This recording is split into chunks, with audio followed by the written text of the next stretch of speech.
نحمدہ ونصلی ونسلم علی رسولہ الکریم اما بعد۔ محترم معزز سامعین و ناظرین، مفتی سعید الرحمن سعدی آپ کو اپنے چینل پر خوش آمدید کہتے ہیں۔ معزز سامعین، آج کے اس ویڈیو میں ہم انشاءاللہ العزیز خواب کے اندر ذکر اللہ کرتے ہوئے اپنے آپ کو دیکھنے کی تعبیریں بیان کریں گے کہ اگر کوئی شخص خواب میں اللہ کا ذکر کرتے ہوئے دیکھے، اللہ کے نام کا ورد کرتے ہوئے، اللہ کے نام کی تسبیحات کرتے ہوئے اپنے آپ کو دیکھے تو اس کی کیا کیا تعبیریں ہو سکتی ہیں۔ جس شخص نے خواب میں کسی جگہ مجلس ذکر ہوتے ہوئے دیکھی،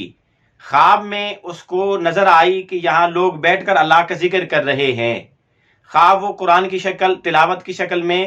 یا دعا کی شکل میں یا وعظ و نصیحت کی شکل میں، ذکر کی کئی صورتیں ہیں، کئی قسمیں ہیں،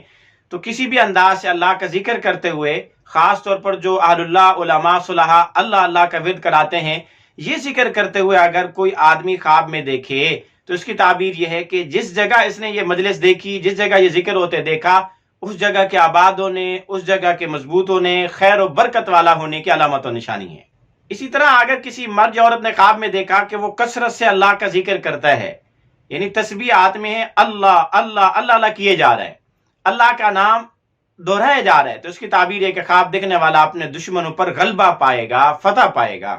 اسی طرح اگر کسی مرد عورت نے خواب میں دیکھا کہ وہ لوگوں کو وعظ و نصیحت کر رہا ہے، اللہ کا تذکرہ کر رہا ہے، ان کے سامنے لوگوں کو اللہ سے ڈرا رہا ہے، لوگوں کے سامنے اللہ کا ذکر کر رہا ہے، اس کی تعبیر ہے کہ خواب دیکھنے والا بیداری میں بھی ایسے ہی کرے گا، لوگوں کو وعظ و نصیحت کرے گا، ان کو اللہ کا ذکر ان کے سامنے اللہ کا تذکرہ کرے گا، اللہ کی یاد دلائے گا۔ اور اگر یہی خواب دیکھنے والا کوئی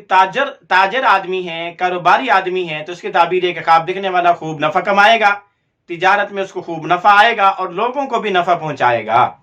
اسی طرح اگر کوئی عام آدمی جو ذکر کی لین کا نہ ہو، ذکر اذکار کرنے والا نہ ہو، عام آدمی خواب میں اپنے آپ کو ذکر کرتے ہوئے دیکھے تو اس کی تعبیر یہ کہ خواب دیکھنے والا کسی غم میں مبتلا ہے یا کسی حرص اور لالچ میں مبتلا ہے اور اس سے نجات کے لیے اللہ کو یاد کرتا ہے، اللہ سے دعائیں مانگتا ہے۔